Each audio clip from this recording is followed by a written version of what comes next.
صل على سيدنا ومولانا محمد وعلى سيدنا علي وسيدتنا فاطمة وسيدتنا زينب وسيدنا حسن وسيدنا حسين وعلى آله وصحبه وبارك وسلم الحمدللہ رب العالمین والصلاة والسلام علی سید الانبیاء والمرسلین اللہم صلی علی سیدنا و مولانا محمد وعلی آلہ واصحابہ وبارک وسلم وصلی علیہ۔ دنیا کے تمام دیکھنے والوں کو، تمام چاہنے والوں کو، تمام پیار کرنے والوں کو، اور جہاں جہاں تک اس وقت میری آواز کو سنا اور مجھے دیکھا جا رہا ہے، جنید اقبال کی جانب سے انتہائی محبت کے ساتھ السلام علیکم۔ ایک بار پھر ناظرین، آپ کو پر نور صبح نور کے ساتھ میں دل کی گہرائیوں سے خوش آمدید کہتا ہوں، اور آئیے بلا توقف چلتے ہیں حضرت ابو انیس محمد برکت علی علیہ رحمہ کی تالیف اسماء النبی الکریم صلی اللہ علیہ وآلہ وسلم سے رسول اللہ صلی اللہ علیہ وآلہ وسلم کا ایک اسم مبارک پڑھنے اور سننے کی سعادت حاصل کرتے ہیں۔ سیدنا اشرف الناس صلی اللہ علیہ وآلہ وسلم، ہمارے سردار تمام جہانوں سے اشرف، درود و سلام بھیجے اللہ آپ صلی اللہ علیہ وآلہ وسلم پر، آپ صلی اللہ علیہ وآلہ وسلم کے آل پاک پر، اور صحابہ کرام رضوان اللہ تعالیٰ علیہم اجمعین پر۔ ام المومنین حضرت عائشہ صدیقہ سلام اللہ علیہ ہے کہ ایک مرتبہ حضرت جبرائیل علیہ السلام حضور نبی کریم صلی اللہ علیہ وآلہ وسلم کی بارگاہ اقدس میں حاضر ہو کر عرض کرنے لگے کہ یا رسول اللہ صلی اللہ علیہ وآلہ وسلم، میں نے مشرق و مغرب کو الٹ پلٹ کر دیکھا، لیکن آپ صلی اللہ علیہ وآلہ وسلم جیسا حسین، بہادر، رحم دل، سخی اور شریف مزاج کسی کو نہیں دیکھا۔ ہمارے ساتھ ناظرین آج خاص طور پہ دنیا بھر میں جہاں جہاں مائیں بہنیں بیٹیاں بستی ہیں، ضرور ہمارے ساتھ رہیں، کیونکہ آج مقام اور مرتبہ انتہائی اہم اور بلند ہے۔ یعنی آج شہزادی رسول صلی اللہ علیہ وسلم حضرت سیدہ زینب سلام اللہ علیہ کی بارگاہ میں انشاءاللہ ہدیہ عقیدت پیش کریں گے۔ یعنی آج جس شہزادی کا ذکر پاک ہے، وہ شہزادی کونین کی شہزادی ہیں، وہ شہزادی شہنشاہ کونین صلی اللہ علیہ وآلہ وسلم کی سب سے بڑی اور سب سے پہلی شہزادی ہیں۔ وہ شہزادی سرور دو جہاں صلی اللہ علیہ وآلہ وسلم کی شہزادی ہیں۔ وہ شہزادی محسنہ اسلام حضرت خدیجہ الکبریٰ سلام اللہ علیہ کی شہزادی ہیں، جن کی رفعتوں اور بلندیوں کے لیے ناظرین اتنا ہی کہہ دینا کافی ہے کہ آپ سلام اللہ علیہ وجہ وجود کائنات کے آنگن کی پہلی خوشی ہیں، جن کے بھائی سیدنا قاسم اور سیدنا عبداللہ علیہ السلام ہیں، جن کی بہنیں سیدہ ام کلثوم سلام اللہ علیہ ہیں، سیدہ رقیہ سلام اللہ علیہ ہیں، اور خاتون جنت سیدہ فاطمہ الزہرا سلام اللہ علیہ ہیں۔ یہ وہ شہزادی ہیں ناظرین، وہ شہزادی ہیں جن کے در سے کائنات کی رونقیں بڑھتی ہیں، یہ وہ شہزادی ہیں جن کے در سے کائنات کی ساری عظمتیں تقسیم ہوتی ہیں، یہ وہ شہزادی ہیں جن کے گھرانے سے دنیا کے سارے گھرانے خیرات پاتے ہیں، یہ وہ شہزادی ہیں جن کے در پر فرشتے صبح و شام آتے جاتے ہیں، یہ وہ شہزادی ہیں جن کے قبیلے سے بڑھ کر کسی کا قبیلہ نہیں، یہ وہ شہزادی ہیں جن کے خاندان سے بڑھ کر کوئی خاندان نہیں، یہ وہ شہزادی ہیں جن کی نسبتوں سے بڑھ کر کسی کی نسبت نہیں، یہ وہ شہزادی ہیں کہ قدسی جن کے گھر کے خادم بنے اور جن کے در پر حاضری کو شرف سمجھیں، جن کے نورانی گھر کو عرش والے بھی حسرت کی نگاہ سے دیکھیں، یہ وہ شہزادی ہیں جو مسکرائیں تو گلشن میں بہاریں آ جائیں، یہ وہ شہزادی ہیں جو غمگین ہوں تو عرش پر بھی اداسیاں چھا جائیں، یہ وہ شہزادی ہیں جو شہزادیوں کی شہزادی ہیں، یعنی جن کے لیے دنیا بسی ہے اور جنتیں سجی ہیں۔ سیدہ زینب سلام اللہ علیہ ناظرین وہ عظیم المرتبت ہستی ہیں جن کی اس دنیا میں تشریف آوری بچیوں اور بیٹیوں کے لیے عزت و تکریم کا حوالہ بنی۔ میں اس معاشرے کی بات کر رہا ہوں ناظرین جس میں عورتوں کو یعنی بچیوں کو پیدا ہوتے ہی زندہ درگور کر دیا جاتا تھا،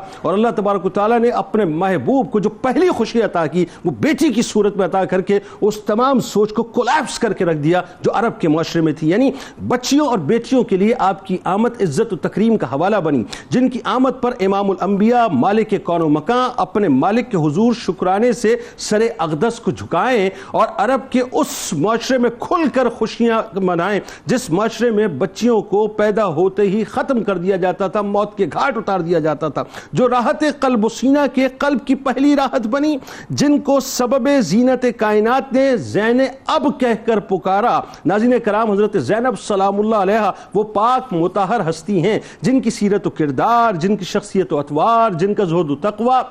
جن کا ایثار اور دین کے لیے جن کی قربانیاں خواتین کے لیے مشعل راہ ہیں۔ ادھر ادھر بھٹکنے کی ضرورت نہیں ہے خواتین کو، بہت بڑی بڑی روشن مثالیں ہمارے پاس موجود ہیں جو شرافت و نجابت کا پیکر ہیں، جن کا وجود وجہ وجود کائنات کے لعاب دہن مبارک سے سینچا گیا، وہ لعاب دہن مبارک جو علوم کے سمندر سینوں میں منتقل کر دیتا ہے، مردہ ذہنوں کو جلا بخش دیتا ہے، کڑوے کو میٹھا اور بنجر کو ہریالہ کر دیتا ہے، جن کو یہ شرف عطا ہوا کہ جن کی ابتدائی تعلیم و تربیت خود امام الانبیاء معلم اعظم کی زیر سایہ ہوئی اور علم حدیث دیگر علم و فنون میں اپنے بابا جان کے مکمل طور پہ سائے میں رہیں اور ان سے علوم سمیٹتی رہیں، جن کو مامتا کی صورت میں کائنات کی سب سے عظیم ترین اور اعلیٰ ترین ماں کی گود نصیب ہوئی۔ اس نورانی وجود کی رفتوں اور عظمتوں کا ناظرین کیا عالم ہوگا جو آغوش نور میں رہیں اور سایہ نور میں ہی اس دنیا سے رخصت ہوئیں۔ ناظرین کرام، حضرت زینب سلام اللہ علیہا نے اپنی حیات طیبہ میں بے انتہا تکالیف اور برداشت کی۔ ہجرت کے وقت جو مصیبتیں کہ آپ کے اوپر ٹوٹیں، جو پہاڑ آپ پر ٹوٹے، آپ سلام اللہ علیہا کے وہ تمام تر مصائب اور پریشانی اور تکالیف بیان سے بھی باہر ہیں کہ امت کے غمخوار انسانوں کے دکھوں کا مداوع کرنے والے نبی رحمت صلی اللہ علیہ وآلہ وسلم جو نبیوں کے سردار ہیں، ان کو جب یہ خبر ملتی ہے تو آپ بے انتہا مغموم ہو جاتے ہیں اور ساری زندگی جب بھی سیدہ زینب سلام اللہ علیہا کی تعریف فرماتے تو یہ ارشاد فرماتے کہ انہوں نے میری وجہ سے بہت مصائب برداشت۔ آغاز کرتے ہیں آپ سے مفتی صاحب، سیدہ زینب سلام اللہ علیہا ظاہر شہزادی رسول صلی اللہ علیہ وآلہ وسلم، پہلے تو میرے خیال ہے ان کی پیدائش سے آغاز کیجئے۔ خاندانی عظمت اور رفت کو تو ہم کیا بیان کریں، بس قصہ ڈالیے، اور خاص طور پہ جو اللہ تبارک و تعالیٰ نے آپ کو بھائی بہن عطا کیے، ان کی اپنا مقام، ان کی اپنی رفتیں آغاز کی۔ جی بہت شکریہ جنید بھائی، آپ نے ماشاءاللہ ایسے موتی پرو دیے ہیں تعارفی کلمات کے اندر کہ جس سے روحوں کو جلا ملتی ہے، اور محبت سے جب ذکر خیر کیا جائے ان ہستیوں کا تو یقیناً الفاظ کا چناؤ ایسا ہی ہونا چاہیے۔ اللہ تبارک و تعالی ہمیں یہ ادب اور یہ محبت نصیب فرمائے۔ دیکھیے حضور تاجدار کائنات صلی اللہ علیہ وسلم کی جو صاحبزادے آپ کی اولاد مبارک، اس کا تذکرہ کرنے کے لیے میں قرآن مجید کی اس آیت مبارکہ کی طرف آپ کی توجہ کرانا چاہوں گا جس میں اللہ رب العزت نے ارشاد فرمایا وَوَالِدٍ وَمَا وَلَدَ، فرمایا قسم ہے والد کی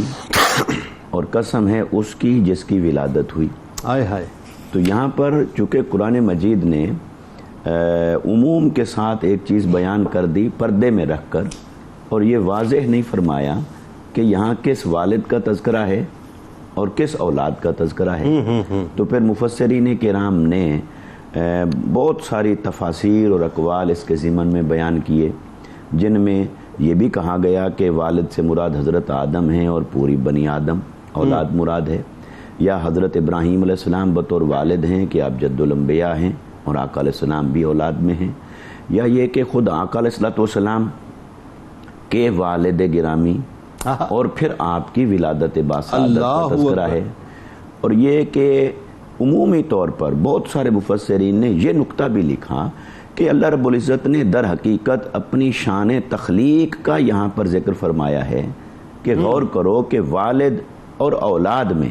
میں نے کیسا رشتہ رکھا ہے، تو قسم ہے والد کی اور قسم ہے اولاد کی جو اس کے نسب سے پیدا ہوتی ہے، تو والد اور اولاد کے درمیان جب غور کرو گے تو وہ کیسے والد کی خصوصیات منتقل ہوتی ہیں اولاد میں، کیسے وہ فضائل کے حامل ہوتے ہیں، وہ عادات، وہ اطوار، وہ اٹھنا بیٹھنا، اور آج میڈیکل سائنس کہتی ہے کہ یہ جینز ہی ہوتے ہیں در حقیقت جو کیریئر ہوتے ہیں ان تمام خصوصیات کے جو اولاد کے اندر آگے منتقل ہوتی ہیں۔ واہ سبحان اللہ سبحان۔ تو اگر قرآن مجید کی اس آیت کو مد نظر رکھیں تو بے شک یہاں پر ہر والد اور ہر اولاد کا ذکر ہے کہ اللہ رب العزت کی شان تخلیق کا تذکرہ ہوتا ہے، مگر یہاں سب سے بڑی شان بطور والد وہ بھی تاجدار کائنات کی ہے، اور سب سے بڑی شان بطور اولاد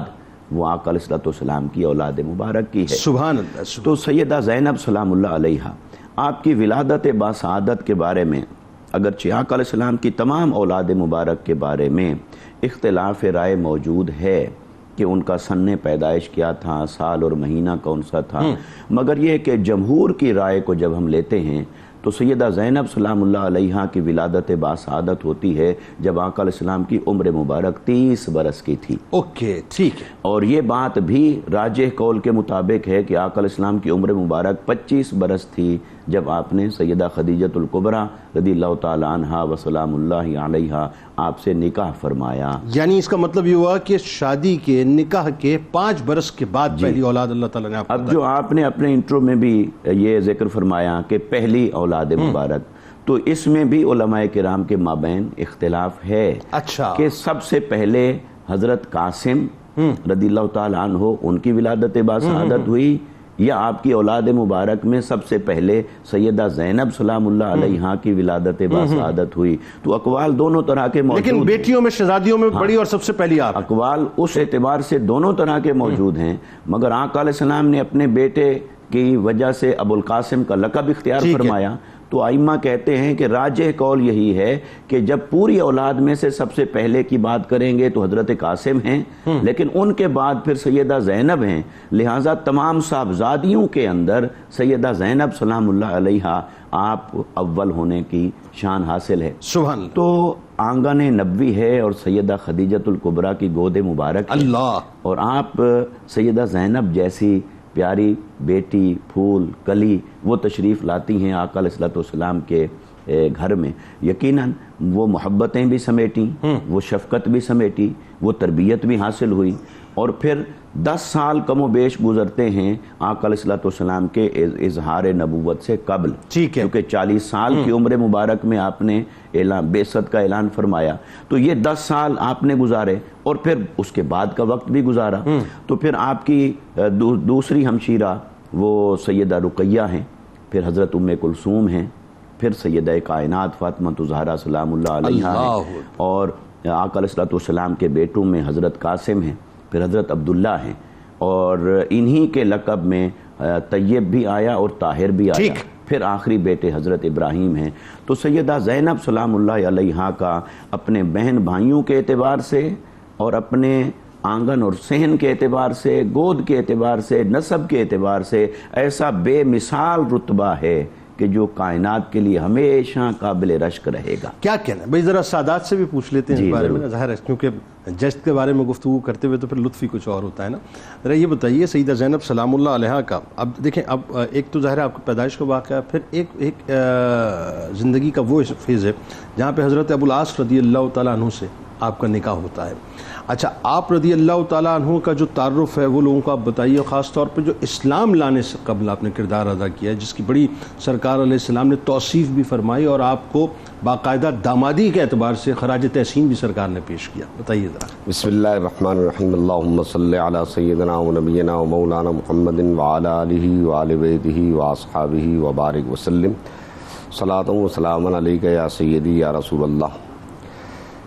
حضرت ابو العاص لقید بن ربیع بن عبد العزہ بن عبد الشمس بن عبد مناف چوتھی پشت میں جا کر نبی کریم صلی اللہ تعالیٰ علیہ وسلم اور حضرت علی المرتضیٰ رضی اللہ تعالیٰ عنہ سے آپ کو نسب مل جاتا ہے۔ اچھا، اگر ہم جناب ابو العاص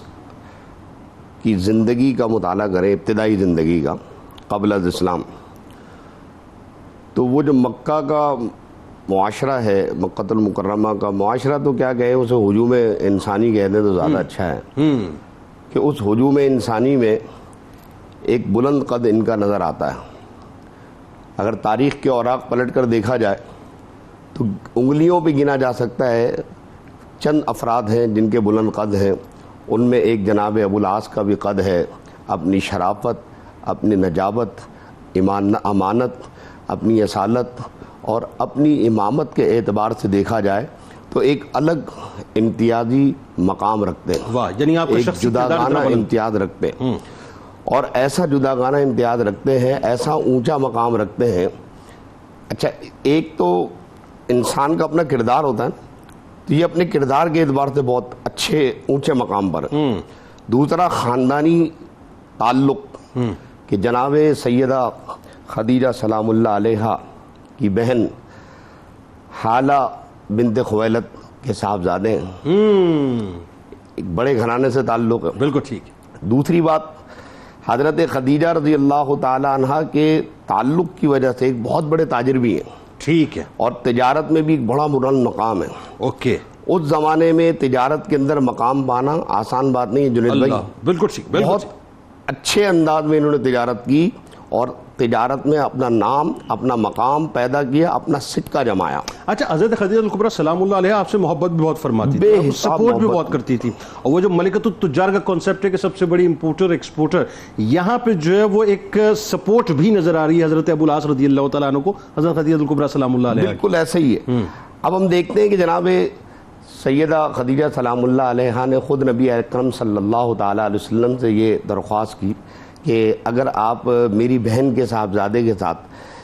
سیدہ زینب کا سلام اللہ علیہ کا نکاح کر دیں تو یہ بڑا شاندار معاملہ ہو جائے گا اور بہت اچھا معاملہ ہو جائے گا، جسے رسول پاک سید عالم صلی اللہ علیہ وسلم نے بطبیب خاطر قبول فرما لیا، اور سیدہ زینب سلام اللہ علیہ کا جناب ابو العاص کے ساتھ بڑے شاندار طریقے سے نکاح ہوا۔ اچھا، اس وقت قطع کلام کی معذرت، سرکار نے قبول فرما کیا، لیکن ساتھ ساتھ یہ بھی فرمایا کہ میں زینب سے بھی ضرور پوچھوں گا سلام اللہ علیہ سے۔ ہاں، یہ یعنی جملہ، بیٹی کی جو رائے ہے اس کو ترجیح دیا آپ نے وہاں پہ۔ یہ جملہ بالکل مجھے کہنا چاہیے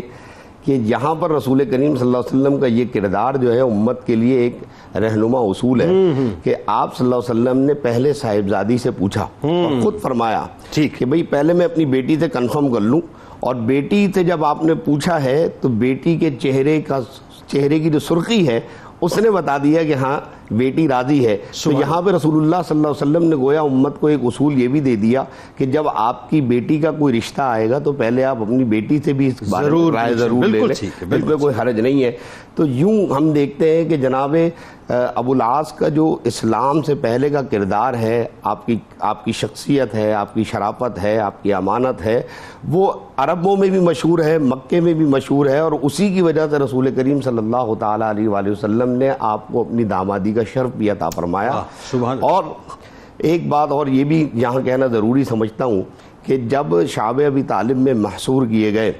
ان محصورین کے ایام میں جناب ابو العاص نے باقاعدہ بندوبست کیا آپ کے خوراک کا، پانی کا، اور باہم آپ کو فراہم کرتے رہے، یہاں تک کہ جب محصور کیے گئے تو اس محصورین کے اندر خود جناب ابو العاص بھی قید کیے گئے ہیں اور اپنے آپ کو ابھی اسلام نہیں لائے ہیں۔ یہ نقطہ ہے قابل غور کہ ابھی اسلام قبول نہیں کیا، لیکن اس کے باوجود خاندان رسالت کے ساتھ اپنے آپ کو جوڑے ہوئے ہیں اور اپنے سسر کی خدمت جو اور اپنے سسر کی خدمت ایسی کی ہے کہ جناب رسول کریم صلی اللہ تعالیٰ علیہ وآلہ وسلم نے خراج تحسین پیش کرتے ہوئے اور داد تحسین دیتے ہوئے فرمایا کہ ابو العاص نے ہماری دامادی کی بہترین رعایت کی اور اس کا حق ادا کیا۔ اچھا، اب دیکھیں یہ جو بات اس وقت علامہ صاحب نے فرمائی ہے، اگر میں صرف اسی جملے کو اٹھاؤں، یعنی بہت سے داماد ایسے ہوتے ہیں جن کے لیے ان کا سسرال شرف کا باعث ہوتا ہے، اور بہت سے سسرالی ایسے ہوتے ہیں جن کے لیے داماد جو شرف کا باعث بنتا ہے، عزت اور توقیر کا باعث بنتا ہے۔ اب حضرت ابو العاص رضی اللہ تعالیٰ عنہ کا جب بھی نام گرامی ہمارے سامنے آئے گا تو ان کا پہلا تعارف ہمارے سامنے یہ آئے گا داماد رسول صلی اللہ علیہ وسلم، اور داماد رسول سے مراد یعنی وجہ وجود کائنات کے آپ داماد ہیں، تو اس سے بڑا ٹائٹل ہی کوئی نہیں ہے۔ تو حضرت ابو العاص رضی اللہ تعالیٰ عنہ کا اب ایک کردار اور ہے، اور وہ ظاہر بدر کے موقع پہ جب آپ قیدی بنائے گئے تو اس وقت کا پورا ایک واقعہ ہے، سرکار مدینہ صلی اللہ علیہ وآلہ وسلم کی بارگاہ اقدس میں حضرت خدیجہ الکبریٰ سلام اللہ علیہ کا ہار پیش کیا گیا، آپ کی اشکباری جو ہے وہ تاریخ کا ایک حصہ ہے۔ پھر آپ رضی اللہ تعالیٰ عنہ کی رہائی ہوتی ہے، اور حضرت زینب سلام اللہ علیہ کی مدینہ پاک سے ہجرت کا جو واقعہ ہے جس کو سرکار علیہ السلام نے مشروط فرمایا تھا، بتائیے ذرا۔ بسم اللہ الرحمن الرحیم۔ حضرت زینب سلام اللہ علیہ اور حضرت زینب رضی اللہ تعالیٰ عنہ، آپ کی شخصیت یقیناً ہر اعتبار سے ہمارے لیے مشعل راہ ہے، اور اگر ہم آپ کے متعلقین کے بارے میں بھی غور کریں اور جو واقعات آپ کی زندگی میں رونما ہوئے، یقیناً وہ ہمارے لیے ایسے نصیحت آموز ہیں کہ ہم ان سے سبق حاصل کر سکتے ہیں۔ ٹھیک، اب اگر ہم دیکھتے ہیں کہ نبی کریم علیہ الصلاۃ والسلام نے جب اعلان نبوت فرمایا تو اظہار اسلام کے اعلان اسلام کے 13ویں سال جب مکہ مکرمہ سے مدینہ منورہ اپنے ہجرت فرمائی تو یہ مکی دور مدنی دور کا آغاز تھا. اس دور میں نبی کریم علیہ الصلوۃ والسلام کے تمام جو گھر والے تھے وہ تو ہجرت کر کے مدینہ منورہ آ گئے، لیکن چونکہ حضرت ابو العاص اس وقت تک اسلام نہیں لائے تھے تو حضرت زینب مکے میں ہی رہیں اپنے شوہر اور سسرال کے ساتھ. ٹھیک. پھر جب مدینہ پہنچے تو وہاں پر ہم جانتے ہیں کہ جیسے ہی مدینہ منورہ تشریف آوری ہوئی نبی کریم علیہ السلام کی تو کفار کے ساتھ جہاد اور جنگوں وغیرہ کا سلسلہ رہا، اور ان کی ابتدا جو ہے ان جنگوں کی جہاد کی ابتدا جو ہے وہ غزوہ بدر سے ہوئی تھی. ٹھیک ہے. اس غزوہ بدر میں حضرت ابو العاص کفار کی طرف سے شامل ہوئے تھے، اور جب مسلمانوں کو فتح حاصل ہوئی تو اصول جہاد کے اعتبار سے یا اصول جنگ کے مطابق جو ہار جاتا تھا اس کے افراد کو قیدی بنایا جاتا تھا. ٹھیک ہے. تو ان قیدیوں کو جو کفار کے قیدی تھے ان کو نبی کریم علیہ السلام کی بارگاہ میں حاضر کیا گیا، تو اس میں سرکار علیہ الصلوۃ والسلام کے چچا حضرت عباس اور حضرت ابو العاص موجود تھے. ٹھیک. تو اب ان قیدیوں کو وہاں رکھا گیا، اور قیدیوں میں چچا بھی ہیں اور داماد بھی. ٹھیک ہے. پھر مسلمانوں کے درمیان یہ رائے قائم ہوئی کہ اب ان قیدیوں کو اگر آزاد کرنا ہے تو ان سے فدیہ لیا جائے گا. تو تمام یہ مکے تک پیغام پہنچا گیا، تو اہل مکہ نے اپنے اپنے قیدیوں کو چھڑانے کے لیے کچھ نہ کچھ فدیہ بھیجا. اللہ. اب یہاں پر قیدیوں میں داماد رسول بھی ہیں، اللہ، اور ان کی زوجہ حضرت زینب وہاں مکے میں موجود ہیں. جب انہوں نے دیکھا کہ سب اپنے اپنے قیدیوں کو چھڑوانے کے لیے کچھ فدیہ بھجوا رہے ہیں تو آپ کے پاس اس وقت ایک ہار موجود تھا، وہ آپ نے اپنے دیور کے ہمراہ جو ہے وہ نبی کریم علیہ الصلوۃ والسلام تک پہنچایا. اللہ. جب یہ وہاں پر پہنچا بارگاہ رسالت میں، جب وہ فدیے وہاں پر پہنچے تو وہ ہار سرکار علیہ الصلوۃ والسلام کے سامنے جب آیا تو میرے آقا علیہ الصلوۃ والسلام کی آنکھیں اشکبار ہو گئیں. اللہ. اور یہ اشکباری کی وجہ یہ تھی کہ یہ جو ہار تھا حضرت زینب کو بی بی خدیجۃ الکبریٰ رضی اللہ تعالی عنہا نے عطا کیا تھا.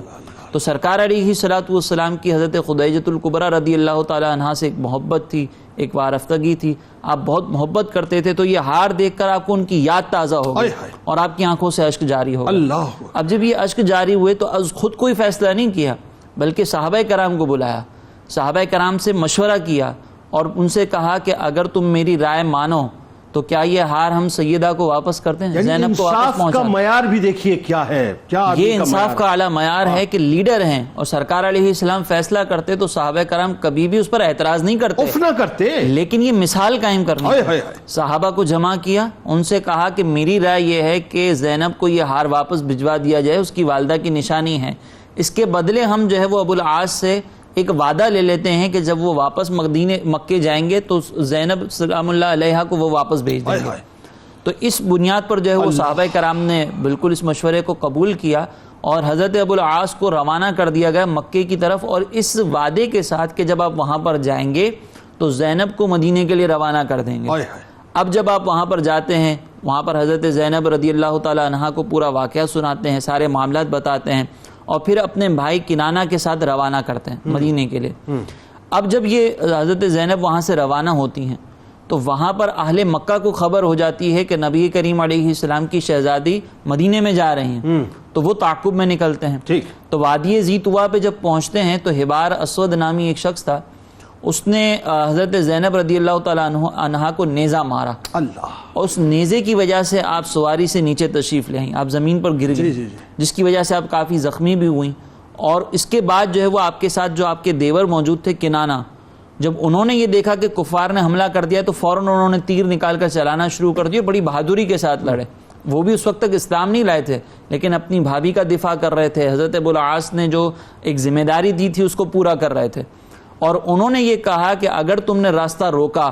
تو میں تم میں سے سب کو ایک ایک کر کے مار دوں گا. تو کفار کی طرف سے یہ مطالبہ کیا گیا کہ اگر ہم دن کے وقت اپنے دشمن کی شہزادی کو اس طریقے سے جانے دیں گے تو لوگ ہمیں کمزور سمجھیں گے، تم کچھ دن یہاں پہ ٹھہر جاؤ اور کچھ دنوں کے بعد جو ہے وہ یہاں سے رات کے وقت لے کر چلے جانا. تو آپ نے حضرت کنانہ نے اس وقت یہ مشورہ قبول کیا، اور پھر اس کے بعد جو ہے وہ حضرت زینب رضی اللہ تعالی عنہا کو رات کے وقت میں وہاں سے لے کر گئے، اور آگے حضرت زید بن حارثہ ان کے استقبال کے لیے موجود تھے مدینے سے باہر، ان کے حوالے کیا. اور اس طرح حضرت زینب رضی اللہ تعالی عنہا جو ہے وہ نبی کریم علیہ السلام کی بارگاہ میں حاضر ہوئیں اور سارا واقعہ سنایا. تو سرکار علیہ السلام اس سے افسردہ ہو گئے کہ میری بیٹی کو اتنی تکلیف پہنچی. ذرا مجھے بھی بتائیے، حضرت ابو العاص رضی اللہ تعالیٰ عنہ کا اب وہ فیض ہے کہ آپ داخل اسلام ہو رہے ہیں، وہ واقعہ کیا ہوا تھا ایک تو یہ. دوسرا حضرت زینب سلام اللہ علیہ کا یعنی ظاہر جیسا کہ میں نے بتایا کہ وہ ایک مردوں کا معاشرہ تھا, میل ڈومیننٹ سوسائٹی تھی. اس معاشرے کے اندر عورت کا کھڑے ہو کے باقاعدہ اعلان کرنا اور اپنے شوہر کو امان دینا, یہ تاریخ انسانی کا انتہائی انوکھا واقعہ بھی نظر آتا ہے اور عورت کے مقام اور مرتبے کا انتہائی نرالا واقعہ بھی نظر آتا ہے. بتائیے ذرا. یقیناً ایسے ہی ہے جس اینگل سے آپ نے اس سوال کو اٹھایا ہے. دیکھیے وہ معاشرہ جہاں پر بیٹیوں کو پیدا ہوتے ہی زندہ درگور کر دیا جاتا ہے, جی, یعنی ان کا زندہ رہنا بھی والدین کے لیے, خاندان کے لیے باعث عار تصور کیا جاتا ہے, اس معاشرے کو حضور نبی اکرم صلی اللہ علیہ وسلم نے اس طرح انقلاب آشنا فرمایا اسی معاشرے میں, اور زیادہ سالوں کا فرق بھی نہیں کہ وہاں سے اٹھا کر یہاں تک کھڑا کیا کہ سیدہ زینب سلام اللہ علیہا مسجد نبوی کے اندر کھڑے ہو کر اعلان فرماتی ہیں نماز فجر کے اندر اب عورتوں کی صف میں کھڑے ہو کر کہ میں نے اپنے شوہر حضرت ابو العاص کو پناہ دی ہے. اور آقا علیہ الصلوۃ والسلام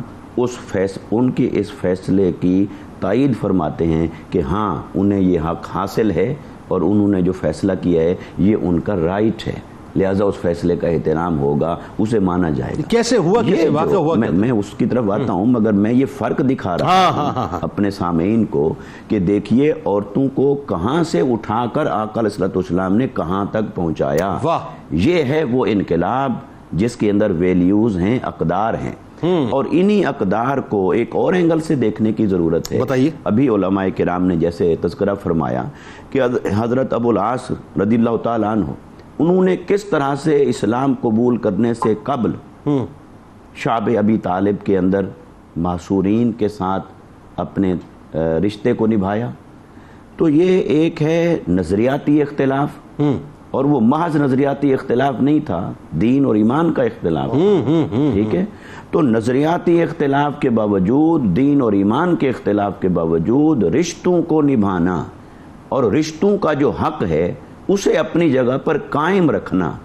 یہ ہر کسی کے بس کی بات نہیں ہے. اور آج ہمارے معاشرے کو یہ چیزیں آقا علیہ السلام کی سیرت سے سیکھنے کی ضرورت ہے کہ آقا علیہ السلام نے کس طرح سے تعلیم اور تلقین فرمائی ہے کہ آپ رشتوں کو نبھائیں. وہ الگ سے آپ کے اوپر ایک فرض ہے, وہ صلہ رحمی میں آتا ہے, وہ آپ کی شخصی اقدار کا اظہار ہوتا ہے. اس کو قائم رکھنا اور اس کو قائم رکھنا یہ کیسے ہے, اور آقا علیہ السلام نے اس کو کیسے مینج فرمایا. آپ یہ دیکھیں کہ آج کے دور میں جو آپ بات کر رہے ہیں انتہا یہ ہو گئی کہ سیاسی بنیادوں پر اور ایفیلیشن کی بنیادوں پہ ہم نے رشتے جوڑنا اور توڑنا شروع کر دیے ہیں. ایسے ہی ہے, چھوٹی سی بات کے اوپر کیا کچھ نہیں ہو جاتا, دشمنیاں, عداوتیں, رشتے ٹوٹ گئے, رشتے کر نہیں رہے, اور وہاں پر دین اور ایمان کا فرق ہے. اچھا, حضرت ابو العاص کی طرف سے بھی یہ ہے کہ کس طرح سے نبھا رہے ہیں اپنے داماد ہونے کا رشتہ. اور پھر غزوہ بدر کے اندر قیدی ہو کر آتے ہیں تو سیدہ زینب وہ تو صاحب ایمان ہیں مکہ میں, لیکن وہ وہاں سے بیٹھ کر کیسے اپنے شوہر کے ساتھ اس رشتے کو نبھا رہی ہیں. اور میں سمجھتا ہوں کہ یہ وہی خوشگوار ماضی ہے اس رشتے کا جس نے سیدہ زینب کے بارے میں حضرت ابو العاص کے اس ٹرسٹ کو ڈیویلپ کیا. واہ, کہ وہ وہاں پہنچے. اچھا, کیسے پہنچے, اب اس طرف آ جاتے ہیں کہ وہ تجارتی قافلہ لے کر جا رہے ہیں, اور چونکہ قریش مکہ مسلمانوں کے ساتھ حالت حرب میں تھے, حالت جنگ میں تھے, اعتبار تھے, اس وجہ سے یہ واقعات پیش آ رہے تھے. ورنہ اسلام اس بات کی اجازت نہیں دیتا کہ کوئی تجارتی قافلہ گزرے تو آپ اس کے اوپر اٹیک کریں. تو چونکہ وہ حالت حرب میں تھے, جنگیں ہو رہی تھیں اور ہوتی رہتی تھی, تو پھر ان کے اوپر ایک مسلمانوں کے لشکر نے اٹیک کیا اور ان کا سامان لے لیا. تقریباً 170 لوگ تھے, اور وہ کسی طرح سے بچ نکلے. اور کسی طرح سے جو بچ نکلے تو وہ کہاں گئے, وہ سیدھا مدینہ پاک میں آئے اور رات کی تاریکی میں چھپ کر اور سیدہ زینب سلام اللہ علیہا کی خدمت میں آ کر عرض کیا کہ میں یہ معاملہ ہوا ہے اور آپ اس میں کچھ کریں. تو سیدہ زینب سلام اللہ علیہا, دیکھیے دین اور ایمان کا فرق موجود ہے اور رشتہ بھی موجود تھا, اور آقا علیہ الصلوۃ والسلام کی تربیت کا یہ اثر تھا کہ سیدہ زینب سلام اللہ علیہا نے انہیں پناہ دینے کا اعلان فرمایا, رحمت کونین کی شہزادی, اور پناہ دینے کا جب اعلان فرمایا تو وہ پناہ کا معنی عربوں کے ہاں یہ ہوتا تھا کہ پھر جس نے کسی کو امان دے دی وہ اس کا سپانسر ہے، وہ اس کا پروٹیکٹر ہے، وہ اس کا ریسپانسیبل ہے، لہٰذا اس فرد کے ساتھ کچھ بھی ہوا وہ اس کے ساتھ تصور کیا جائے گا۔ تو سیدہ زینب سلام اللہ علیہا نے جب پناہ دینے کا اعلان فرمایا اور مسجد نبوی کے اندر فرمایا، اور بڑی دلچسپ بات یہ کہ اس فیصلے میں، اس اعلان میں انہوں نے آقا علیہ السلام سے یا کسی سے مشورہ نہیں فرمایا، اللہ اعلان کیا خود، اور آقا علیہ السلام نے فرمایا یہ ان کا رائٹ ہے، ہم اسے تسلیم کرتے ہیں۔ تو دیکھیے کہ آقا علیہ السلام نے اتنی آزادی، خود مختاری اور کانفیڈنس اور پر اعتمادی یہ تو عطا فرمائی اس معاشرے کی خواتین کو کہ انہوں نے یہ اعلان کیا، اور حتیٰ کہ اس اعلان کے نتیجے میں یہ ہوا کہ وہ جتنا مال اور اسباب تھا وہ سارا واپس کرنا پڑا، اور انہیں واپس ملا، اور پھر وہ اتنے متاثر ہوئے کہ وہ دن کی دنیا تو بدل چکی تھی، مگر وہ گئے مکہ اور ان تمام لوگوں کو ان کا مال تجارت واپس کیا، اور وہاں ان کے سامنے کھڑے ہو کر اعلان کتنی بڑی کیا، بات ہے، وہاں کھڑے ہو کر اعلان کیا کہ میں محمد مصطفیٰ صلی اللہ علیہ وسلم کے دین پر ایمان لاتا ہوں اور کلمہ پڑھتا ہوں، اور فرمایا کہ میں نے یہ عمل مدینہ میں رہ کر اس لیے نہیں کیا کہ تم لوگ میرے کردار کے بارے میں بدگمان نہ ہو جاؤ، تو میں اپنے کردار کی صفائی کے لیے یہاں تک آیا ہوں، اب اپنے دین اور ایمان کے لیے وہاں جا رہا ہوں۔ وصحبه وبارك وسلم۔ ایک بار پھر ناظرین میں آپ کو خوش آمدید کہتا ہوں۔ شہزادی رسول صلی اللہ علیہ وآلہ وسلم سیدہ زینب سلام اللہ علیہا کی بارگاہ میں ہدیہ عقیدت پیش کریں۔ ہمارے ساتھ ملک کے ممتاز ثناء جناب محمد اسد ایوب صاحب تشریف فرمائے، آپ کو خوش آمدید، السلام علیکم۔ ان سے انشاءاللہ منقبت کا نذرانہ سنیں گے، لیکن آئیے کتاب الشفا کی جانب آپ کو لیے چلتا ہوں۔ ہر قسم کی پریشانی دور کرنے کا عمل آپ کو بتلاتے ہیں۔ فرمان نبوی صلی اللہ علیہ وآلہ وسلم ہے کہ جو شخص کثرت کے ساتھ یا حی یا قیوم برحمتک استغیث کا ورد کرتا ہے وہ ہر قسم کی پریشانی سے محفوظ رہتا ہے انشاءاللہ۔ حضرت امام حسین علیہ السلام کا کمال قول مبارک ہے کہ انسان کو بادل جیسی صفات کا مظہر ہونا چاہیے، کیونکہ جب وہ برستا ہے تو پھولوں کے ساتھ ساتھ کانٹوں کو بھی سیراب کرتا ہے۔ رسول اکرم کی شاہزادی جناب زینب عظیم تر ہے، رسول اکرم کی شاہزادی جناب زینب عظیم تر ہے، حسب میں اعلیٰ نسب میں عرفہ وہ خوش مقدر ہیں، خوش نظر ہیں، رسول اکرم کی شاہزادی جناب زینب عظیم تر ہے، نبی کے گھر کی بہار اول خدیجہ کے ہے، وہ دل کی راحت نبی کے گھر کی بہار اول خدیجہ کے ہے، وہ دل کی راحت انہیں ہے پیارے نبی نے پالا، جو سارے نبیوں کے تاجور ہیں، انہیں ہے ہیں پیارے نبی نے پالا جو سارے نبیوں کے تاجور ہے کریم بنتے کریم وہ ہے مہاجرہ ہے عظیم وہ ہے کریم بنتے کریم وہ ہے مہاجرہ ہے عظیم وہ ہے ہر ایک نسبت ہے ان کی اعلیٰ وہ مومنہ ہے وہ معتبر ہے پہاڑ غم کے جو پہ ٹوٹے حضور ساجد تھے ان پہ روئے پہاڑ غم کے جو پہ ٹوٹے حضور ساجد تھے ان پہ روئے جو ان کے احوال غم پڑھے تو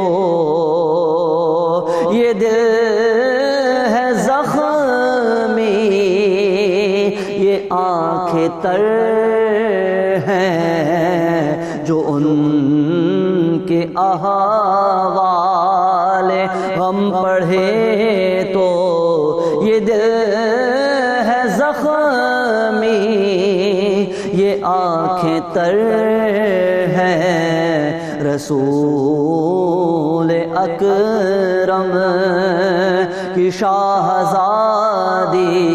جناب زینب عظیم تر